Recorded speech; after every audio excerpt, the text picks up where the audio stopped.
everyone. We are so pleased today to be speaking to Una van Staden. She is a sleep consultant. She mostly does deal with children, babies and toddlers, but we are also going to be speaking about the effects that it obviously has on the mother, the parents. So having said that, I'm going to be handing over to you just to introduce yourself a little bit. Yeah, thank you. Good morning, everybody. Thank you very much for the opportunity. It's a privilege for me to be associated with your brand, and I look forward to sharing some of my knowledge regarding babies, firstly, and then secondly, also how to support our parents. I am a parent myself, and I know how important it is for parents to have good, restful sleep so that we can be the best parent that we can be. I'm a people's person. I'm also very driven, and my objective in my business is always to assist parents. I love to mentor. I love to hold the parent's hand and walk a journey with them in guiding them on their children or their baby's sleep and routine. It's a very, very important part of development and sort of functioning. So what led you to become a baby sleep consultant? How did you get into this? Right, so I have a different story to what most sleep consultants do. So I've never had a big love for sleep science or needed a change in my career. In 2006, my mom was ill with cancer, and I had just had a newborn baby. Amy was just over 6 weeks old. I had got the go-ahead from my gynae that I was able to drive, and I went to visit my mom on my own in hospital. It was a Tuesday afternoon. I can clearly remember it. It's as if it happened yesterday. I was driving home at 12:15 from visiting hours, and on my way home, I fell asleep behind my steering wheel, and I woke up when my car had left the road. Fortunately, nothing tragic happened that day, but something could have. Amy was luckily not with me. She was with another family member due to me visiting my mom in hospital. And I had a very, very big wake-up call on that day to see, to know how quickly one's life can change. And luckily, as I said, I managed to control my vehicle and woke up and got the fright of my life and realized then how dangerous sleep deprivation actually is. Not just for our health, for our mental well-being, and just generally for your functioning overall as an adult. So due to that, I started learning a lot about sleep, and then eventually qualified as a certified sleep consultant. And it's now it's my passion in life to help and assist other parents to not feel that sleep deprivation that I did. Absolutely. I remember my daughter only started sleeping after 3 years old, and it was almost like a psychosis. Yes. I couldn't do anything. It was shocking. Anyway, I wanted to ask you, what is a sleep personality? All right. So I think if we can distinguish between babies and adults, we as adults have different personalities and obviously certain sleep personalities too. And similarly so for babies. So a baby's sleep personality is going to be their sleep tendencies, their sleep patterns, their temperament, how long does a baby sleep, how much sleep do they need, how do certain personalities respond to different soothing techniques, certain methods. And what is important here is for us to have a look at classifying a baby's personality. So this is something that I often do in my sleep consultations.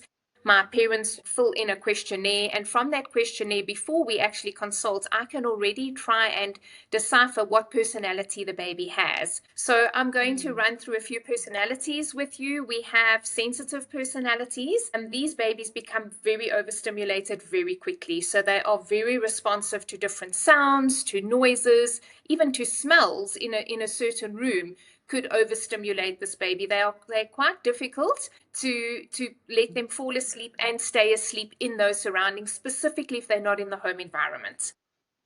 Okay. My favorite babies are our easy sleepers. These babies would really fall asleep easily. They nap quite well, and you don't need to do too much sleep support for these babies, although I still believe that every baby should be on a routine, which I know that we will chat about a little bit later. But the easy baby generally falls into a routine very quickly. Then we have our active sleepers. These are sleepers that are very noisy sleepers. They move a lot at night. They make noises. They grunt, specifically in the early hours of the morning. And this is often where my parents are quite nervous. They say, my baby's awake the whole night. And I say, no, actually your baby's sleeping. They're just active sleepers. So it sounds like they're awake, but they're just moving and waking often in their light sleep cycles.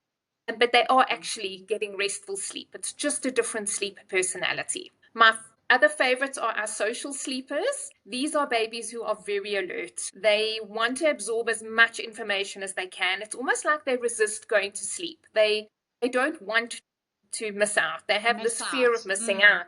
And I actually classify them, you can ask my mommies, I classify them as my 0 to 0 sleepers. They're happy the 1 minute, and the next minute all the wheels fall off. These babies don't give us cues that they're starting to get tired. They're just happy the 1 minute, and the next minute they're unhappy. And I always recommend that we become clock watchers if we've got a social sleeper. Because of this, we need to keep a watch on the clock so that we don't miss that cue when their nap time or their awake window has run out, because they don't clearly give me signals like rubbing their eyes or they're yawning. They'll just keep going and going and going. And then my parents' worst sleeper would be a cat napper. Babies who sleep well for the first 6 to 8 weeks of life, and then from 6 to 8 weeks, it feels like all the wheels have fallen off. These babies nap for 45 minutes at a time, and that's the maximum that they will nap.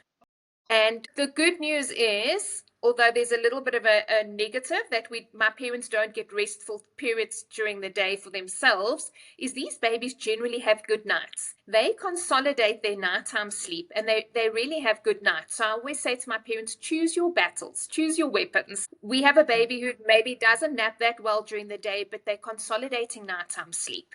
And for these different personality types, the way in which we respond is different for every baby. And that is why I do customized sleep plans. So I don't have a one-size-fits-all for parents when I work with a client. We do take your baby's personality into consideration, and their awake windows and the way and the method in which we respond would be different for different babies. Absolutely. So apparently up to 30% of children struggle with sleep between the ages of 9 months and 3 years. I actually thought that was going to be a much higher number. Why is this, and why is it important to address? Can we unpack that a little bit? Yes, absolutely.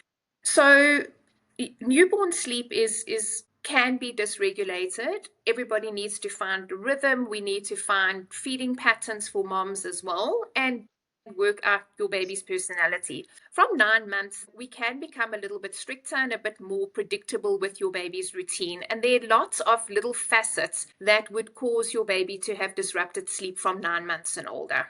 So mostly could be because of a developmental leap. There is so much going on in your baby's brain at that 8-9 month mark. All right, this is when most babies start learning how to crawl.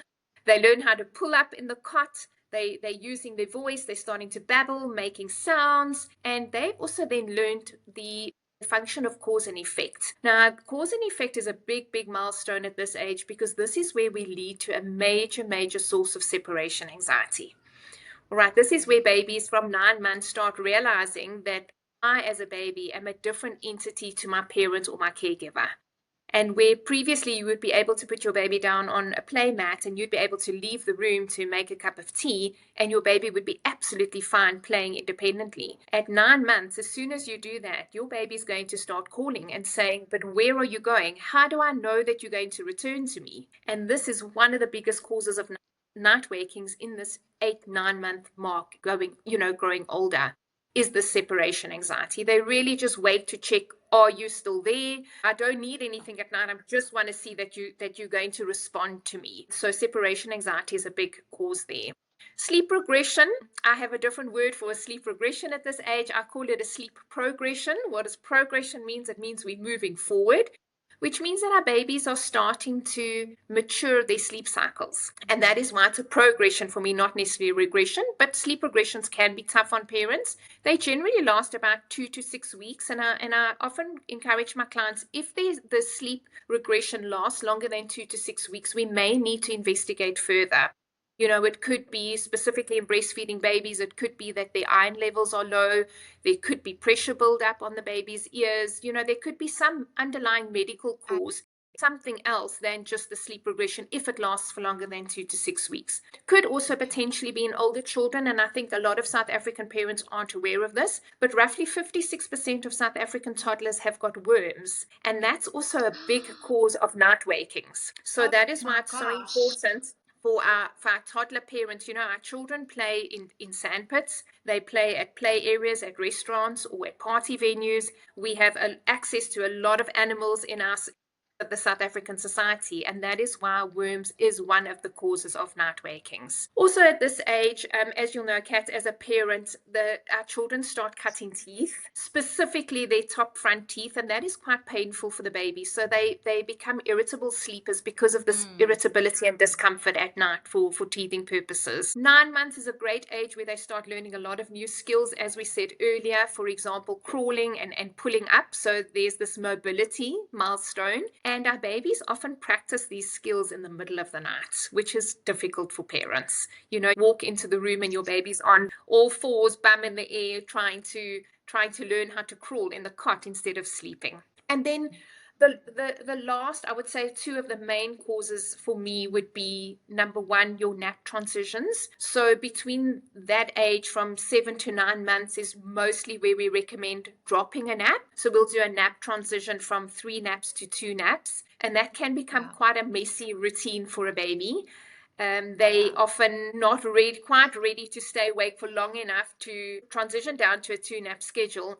But if we keep the 3rd nap in, then their awake window before bedtime is too short, and then we have low sleep drive. So it is a tricky stage, and I think parents need to understand that when we work through a nap transition, we don't move over a 2-nap schedule and strictly stay on the 2-nap schedule. We have days where we can alternate. Some days we might still need that 3rd cat nap. And it's just about the length of baby's naps to determine whether this particular day would be a 3-nap schedule or can we push for a 2-nap schedule. And then I'm going to explain my sleep associations. Many parents use rocking a baby to sleep, feeding a baby to sleep, holding a baby to sleep as their survival of the fittest with young babies. And as the babies get older, it becomes more and more difficult to try and wean off those sleep associations. And by 9 months, those sleep associations are really set in. My biggest concern for babies at this age that are held until they're fast asleep and only then transitioned into the cot, when they wake up in the cot, these babies panic. They have no idea how they got into that environment, how they landed up in that position. So the only way these babies effectively would go back to sleep is if we pick them up and we re-offer that sleep association that we did at the beginning of the sleep routine. I try and explain it to my parents in a way: if you as an adult went to bed at night at 10 p.m. in your own bed, tomorrow morning at 4 a.m. you wake up and you're lying on your kitchen floor, I'm not sure that any of us would go straight back to sleep again. You're going to panic. How did I get here? Who put me into this position? Please take me back to where I fell asleep, because that was my safe space. So that's mostly what happens at this age. Growing a little bit older in the 1 to 2 year age group, I think there's a lot of sleep concerns because milk is no longer a primary source of nutrition, yet very many parents still keep offering milk feeds even during the day for these babies, whereas solid food is then the primary source of nutrition. And it is important for our babies to eat sufficient protein. The protein is building blocks for long stretches of sleep because the protein takes longer to digest. So that is always something that I would definitely consult with a client, and we look at their toddlers' eating routines. Trying to avoid fruit too late in the afternoon. Yes, fruit is very healthy, but fruit is also high in sugar. And then, of course, something that we haven't touched on yet, which is a big concern for me, and I know we often say this to adults, but actually this relates to children too. A child, a baby, and a toddler should ideally not have access to any form of screen time for 2 hours before any nap or 2 hours before bedtime. So that blue light from the screens reduces your baby's production of melatonin, which is their sleep hormone. So this is very evident for me when I work with a client and their baby sleeps well, that first stretch of sleep at night, and then around 1 a.m. in the morning, the sleep becomes less regulated and more frequent night wakings. This is very, very often relating to screen time during the day. I actually read an article early this morning about radiation damaging a baby and a toddler's brain. It is so dangerous, actually.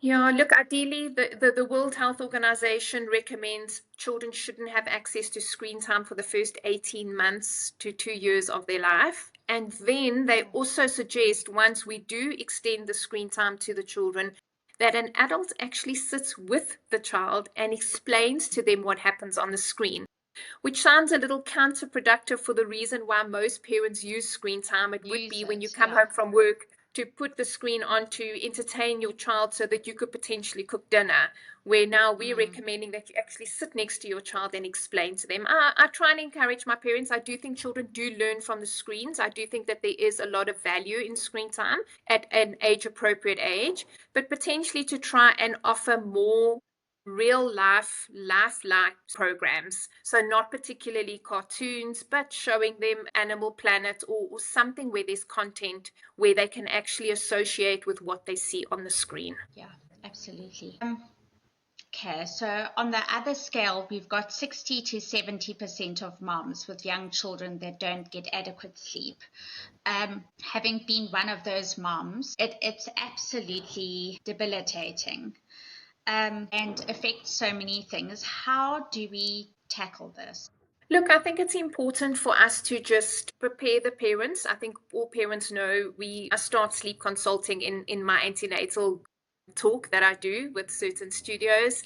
I think it's important for our parents to know how important sleep is so that we could become the best parent that we could be. I think in society, there's a lot of pressure that when parents reach out for help, specifically sleep health, there's this tendency to say that it's a sign of weakness, where for me, it's actually a sign of strength if a parent reaches out.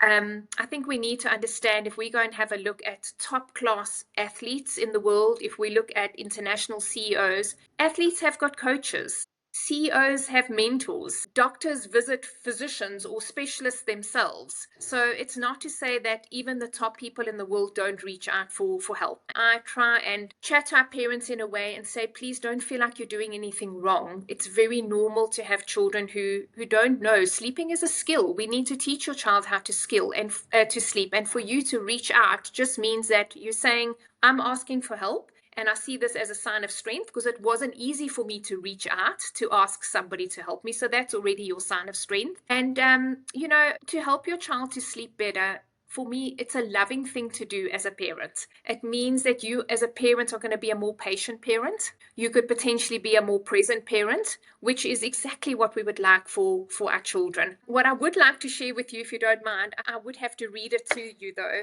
is a poem that I often share on my social media pages. And it's such a short but beautiful poem about a parent who's reached out for help. Yes. Okay, the mommy's name is Grace, and she's got a little sticky note, and the note is Grace's notes. And it says, I've made the decision to sleep train my baby because I love her. I love her enough to know that sleep is what is best for her when she wants to play.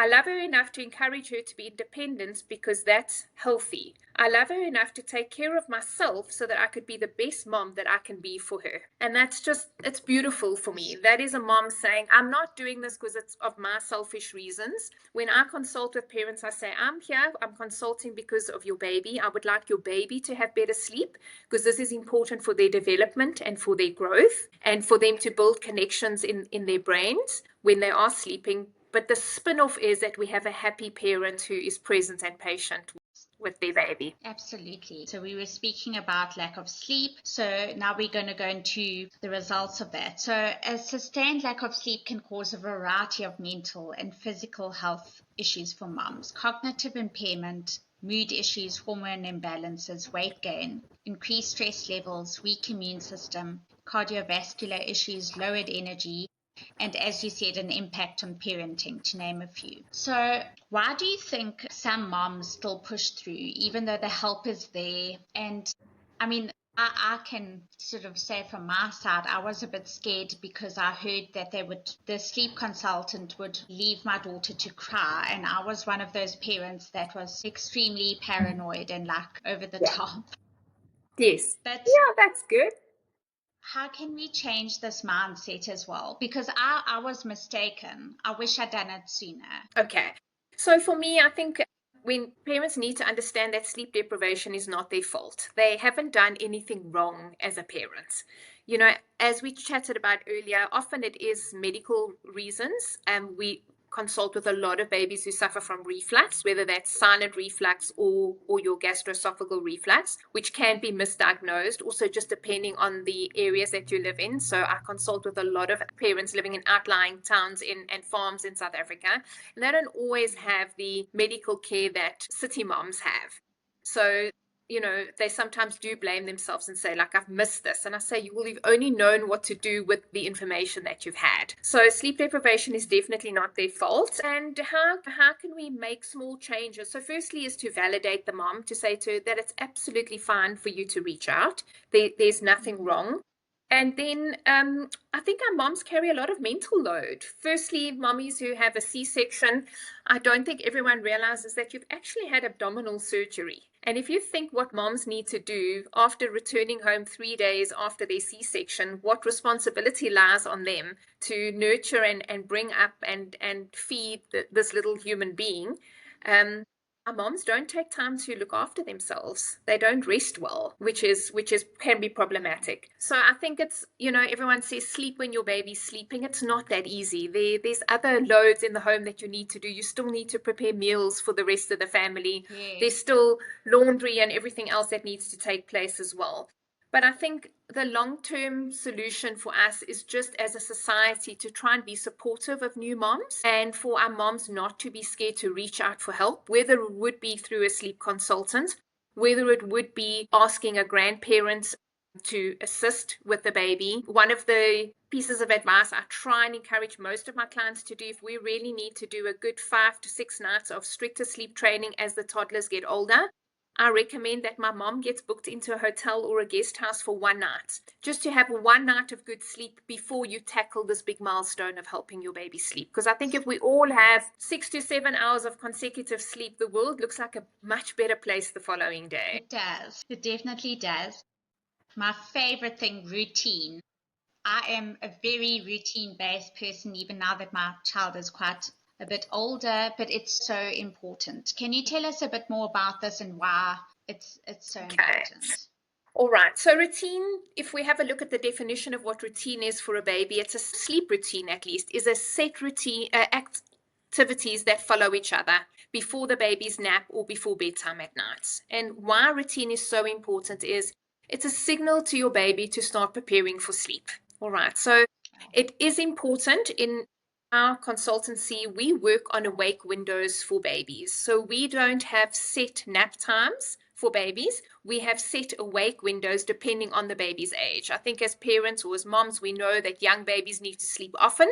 So their awake windows would be short as an hour and 15 minutes, an hour and a half between their day naps. And as the children get older, we work on longer awake windows so that we can build sleep drive or sleep pressure for your babies. Now, the reason why these awake windows or routine is so important is because there's predictability and boundaries for our children. I know everyone says children push back on boundaries. I totally disagree. I believe that most people, most humans thrive on boundaries. We know what to expect. It makes us feel safe. I know what is the activities that's going to follow each other. Also, for the newborn state, it's very important for us that we start supporting your baby's circadian rhythm. So, Kat, I don't think there could be anything worse than letting a baby sleep throughout the day and then they're awake every hour and a half at night. So day-night reversal sets in very, very quickly. And in our sleep plans, we would factor that into our newborn sleep consultation as well for a newborn parent to say, please, yes, sleep is important for your newborn baby, but we have to wake your baby up at certain naps during the day. There's this old wives' tale that says, don't wake babies up during the day when they're sleeping. I wake a baby up during the day so that I can build sleep pressure or sleep drive for nighttime sleeping. So we want them to be able to distinguish the difference between what is day naps and what is nighttime sleeping. All right, this routine also would reduce bedtime battles for us, where we as parents would like our child to go to sleep at a certain time at 7 p.m. But if your child is only woken up from their last nap at 4 p.m. and they need to have a 3.5 hour awake window, 7 p.m. is too early for bedtime then. So we would need to have a look at adjusting your day routine so that we can find a suitable bedtime for your babies. Melatonin in children is only released from around 6:45 p.m. So ideally, we don't want to put them to sleep too early at night because then they treat that bedtime as a nap and not as that long stretch of sleep for nighttime. And with your routine, also we're setting healthy sleep associations for your baby, which means if you have a set routine, you could effectively drop baby off at grandparents for an evening. If you, let's say, have a wedding or you have a function that you'd like to attend, your baby should ideally be able to sleep anywhere as long as their routine and the activities that follow each other are followed by whichever caregiver is looking after your baby. Absolutely. Okay, the next question is about regressions or progressions, as you say. Every mom's favorite word. Yes. Why is this? So you did go into this a little bit. What are the solutions to try and rectify? Yeah. I mean, Look, these progressions happen quite frequently at certain ages. So how can we tackle each one? they do. I'm going to just remind our viewers that sleep regressions generally don't last longer than 2 to 6 weeks. So if those patterns are ongoing, then it's potentially not a sleep regression. The good news is that babies who have slept well, their sleep gets worse, sometimes very bad, for 2 to 6 weeks, and then they fall back into their normal sleeping patterns. They stabilize. And I'll chat about strategies that we can use. I just want to pinpoint what could be the cause of the sleep regression, because that's going to help us on how to handle the sleep regression. All right, so often we've said it's the developmental milestones. So just keep a watch on what your baby's learning to do. For example, if your baby's learning how to roll from their back onto their tummy during the day, it's very important for us. And if they want to practice that skill at night, make sure that we spend a lot of time during the day on the carpet, on the play mat, teaching your baby how to roll so that they can acquire that ability to roll back pretty easily and don't need you to come into the room to change their position. It could be a change in their sleep cycles. As I said, their sleep cycles start maturing. So they've moved out of that newborn phase, that fourth trimester, so they don't sleep as deeply as what they did when they were a younger counterpart. So just white noise, for example, would be a good idea for me, because that helps the baby to transition into a deeper sleep and stay in a deeper sleep. We chatted about the separation anxiety as one of your disruptors to sleep as well. So playing lots of object permanence games during the day with your baby, playing lots of peekaboo, teaching your baby just because you can't see me doesn't mean that I don't exist. You can sit with your little one on your lap, play with the little toy, take the toy away, hide it underneath a cushion, hide it underneath a blanket, and peekaboo the little toy, just to teach the baby that object permanence. And then also environmental changes, moving homes, transition from the parents' room into their nursery for overnight sleep. That can also cause a regression. I consult with a lot of parents where there's a new sibling and the toddlers aren't so happy to sleep in their bedroom, and the newborn sibling gets to sleep in the parents' room. So those are also factors that could impact on a sleep regression. I think for me, the most important advice I can give to a parent is to try and stay as consistent as possible. Specifically, if you've already worked on a sleep plan with your baby or your toddler. We can supply extra support if we need be, and also just be a little bit more flexible with their sleep and know that it's just a phase that will pass. But the most important piece of advice I can give is to try avoid bringing in new sleep associations for your baby that are not sustainable. For example, every time your baby wakes, offering them a bottle to go back to sleep if they haven't had milk, post 6 months of age. Or if you have a toddler and they wake up, allowing them to come and sleep in your bed, if that is not a sustainable sleep habit for you going forward. Those are mostly the pieces of advice that I would offer to a parent. Try and ride it out. If it's longer than 2 to 6 weeks, then we may need to go for a medical checkup. Perfect. In your opinion, what is the importance of a mom community or network in terms of help? And what assistance do you provide? Well, you've just mentioned it now, besides the sleep consulting. Yeah, so I think it's important for moms to connect with a community. It's a way in which our parents can connect with other moms. They can share information, share their highs and their lows, and learn through other people as well. I have been working with the Bub Hub studio that is based in Fourways. I have been working with them for the last 14 years.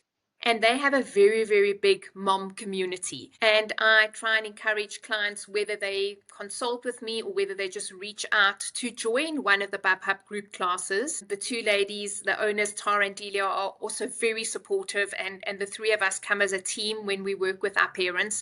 assist them, and just to be there, have a cup of coffee, ask your questions, and the moms make very, very good friends in those classes. I also offer nanny training. So the last 10 years, I've been offering nanny training to actually support the moms. Because it's all fair and well us helping our parents. Majority of my moms return back to work. And then we need to ensure that the caregiver at home is following the same routine, Yes. following the same sleep advice that we had given. So we devised a nanny course around 10 years ago, and I run that on a monthly basis at the Bub Hub. I also offer private in-home consultations, training caregivers, nannies or pairs in the home environment. So in that way, we try and offer support. I also offer free discovery calls for clients who are not sure if they should reach out. They're not sure if I'm the correct fit for them. So by doing that, sometimes I'm very happy in offering advice. And Kat, I'm going to be quite honest, I do offer every so often a pro bono consultation as well. I know that there are parents that can't afford services. And for me, it is important to try and just give back to the community. I get a lot of job satisfaction from what I do, and I love to share that passion with other moms too. That's so wonderful. What, in your experience, is the one biggest challenge that moms aren't getting right in the sleep department? Without mom, Okay. I mean, we're not mom shaming or anything, but what No, is the one absolutely challenge? not. The most, so that is so evident in my sleep questionnaire, is parents who offer mixed responses to night wakings after introducing unsustainable sleep habits. Okay, let's unpack that a bit. What are the most common causes of parents reaching out? Parents who feed their babies to sleep, parents who rock their babies to sleep, and parents who hold their babies to sleep. All right, so feeding to sleep for me is never a popular choice, purely because it's an unsustainable sleep habit. And for whatever reason your babies wake up, whether they thirsty, whether they're cold, whether there was an external noise that woke them up, the only way in which they can go back to sleep is by being fed back to sleep. So this has a detrimental effect on younger babies because we don't burp them effectively. And then our babies wake up from a short nap, or they wake up at night because of discomfort, not necessarily that they don't want to sleep. It's a trapped wind that's caused your baby to wake up. So in the younger babies, that is a concern. The lack of ineffective burping from feeding to sleep. Similarly, so with older children from 6 months and plus, where we start weaning off a bit of the burping, we try and avoid that sleep association because we also want to avoid nappy content for our babies at night. If we offer a milk feed at each night waking, it can become problematic because your babies wake up at 3-4 in the morning because their nappies are not necessarily soaked through, but it's wet and they are cold. So at Pikanini, we have quite a controversial bedtime routine where I suggest that my parents offer the last feed of the night before we bath the baby, so that the bath is the last activity for the night, so that we can avoid that feed to sleep association. We can effectively burp our babies. We can avoid nappy content by having a fresh nappy on after bath time. And then, Kat, one of the big causes of dental health issues in children is parents who allow their babies to fall asleep while drinking milk and not brushing their teeth or cleaning their gums, even if they don't have teeth, post the last milk feed of the night. So there's dental decay for our young babies. Absolutely. My daughter had her one front tooth actually discolored because of her bottle. Yeah. So feeding to sleep is one of the challenges that my parents have. And there are other gentle methods in which we can assist your baby. I do like to bring in quite a lot of calming input before a day nap or bedtime sleep in the form of motion. For example, rocking baby in a hammock or bouncing on a Pilates ball, but not to put them to sleep. So still offering them that movement from a proprioception and vestibular aspect, but not using it as a sleep aid. And then the holding to sleep is that unsustainable sleep habit that we chatted about earlier with the separation anxiety, where our babies learn to fall asleep in arms and then they panic when they wake up. So I think the challenge there is to try and avoid sleep dependencies where we always need a parent engaged at a night waking, which causes exhaustion for parents because now your baby's waking and now you need to intervene, which means you're not getting restful sleep either. In my opinion, as the babies get older, this actually just becomes worse. And I'm not sure if you're aware, but a lot of the corporate companies in South Africa are starting to realize how important sleep is for their employees. And I work with a few corporates who have wellness companies attached to their employee benefits. And the corporate companies are actually paying my consultation fee for sleep consulting for their babies because That's they know incredible. how their productivity is affected if their parents don't sleep well. So whether it's a dad or a mom who works for one of these big corporates that I'm affiliated to, they have the option of booking a sleep consultation and the wellness through their wellness benefits, which I think is a That's great way incredible. moving forward. It took them long enough.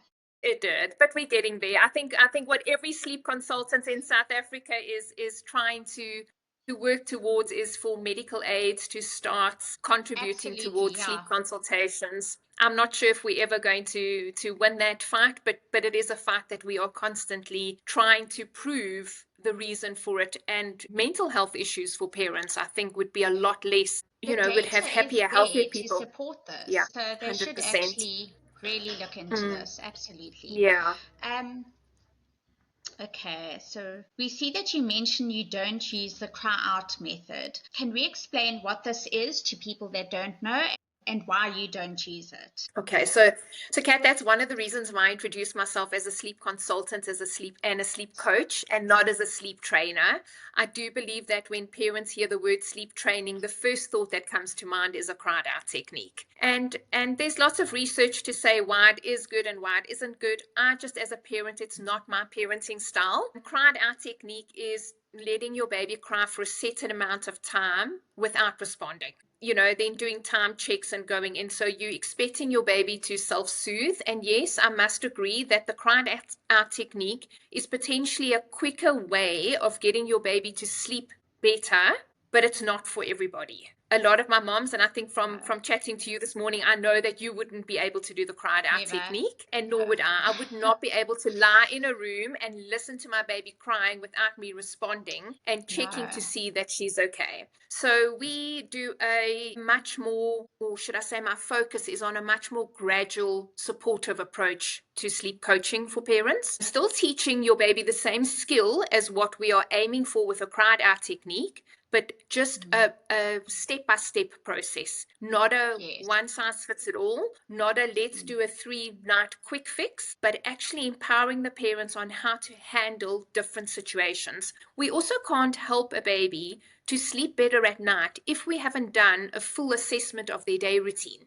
We've chatted about how important their day routine is, about how many hours they need sleep, quality sleep during the day, chatting about their solids, their meals, their milk feed. So all of that has a major impact on how they would respond to nighttime sleep. So for me, I don't think it's a holistic view to just focus on your baby is 9 months of age, let's do the cried out technique because by now they should be sleeping through the night. Yes, I do agree that their metabolic systems have switched off at night at this age, and they don't necessarily need a milk feed as long as they're gaining weight. But we need to go and have a look at the method in which we're putting them to sleep or assisting them to fall asleep.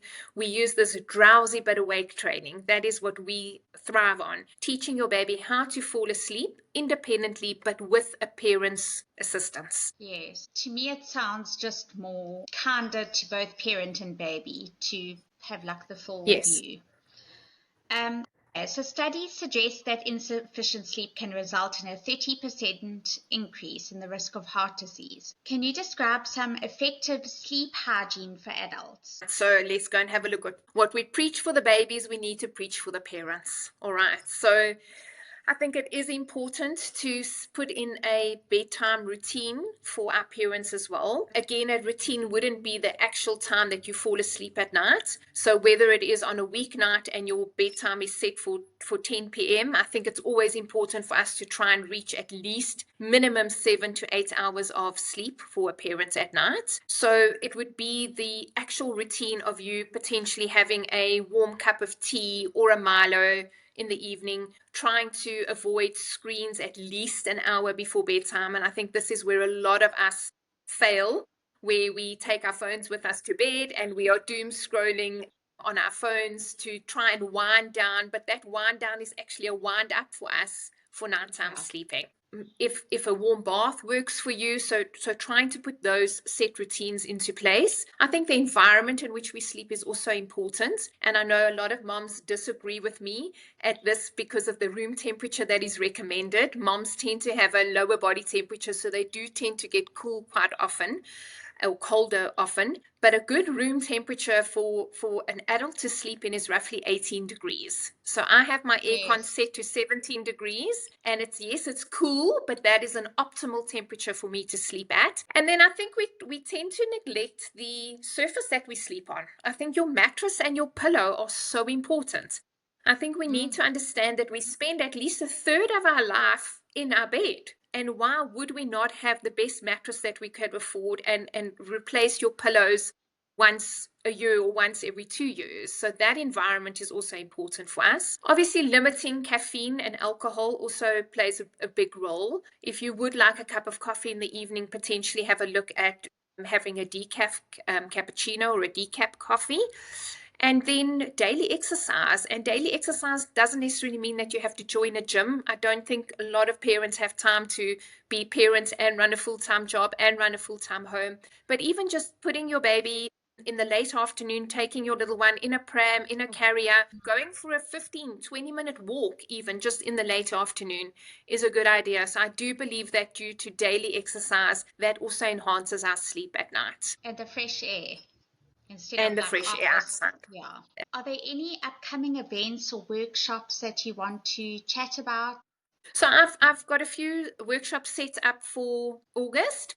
Parents are welcome to visit our social media pages, which I will share with you in a few minutes. But I have got a newborn or a baby sleep talk, an in-studio talk actually for the moms that would like to meet me face to face on the 22nd of August. That will be held at the Bub studio. I'm also that afternoon running a nanny course with various topics: safety in the home, sleep and routine, communication with parents. So I will be spending the full day at the Bub Hub studio. The toddler parents often have difficulty attending a morning talk. So we open up a Zoom talk on a Tuesday evening. I have one coming up on the 26th of August where I have a toddler sleep talk online for working parents. So hopefully by the time you've put your little ones into bed, my talk runs from p.m. to 8:30 p.m. online, and that's open to anybody nationally and internationally. So those are the talks that are coming up for the rest of August. And your contact details? Yes, so parents are most welcome to contact me via my website, which is www.pikanini.co.za. I also have social media pages on Facebook as well as on Instagram. They're most welcome to reach out for their discovery call. They're welcome to contact me on WhatsApp. My mobile number is 082-456-8566, and I am responsive for at least 16 hours of the day. The other hours I try and practice what I preach, to have my phone switched off, to have good quality sleep, so that I can provide a good quality service for our parents the next day. Thank you so much for joining us today. There's been so much really interesting information that I wish I'd had before my sleep journey. But thank you so much for joining us. Thank you very much, Kat. It was lovely chatting to you.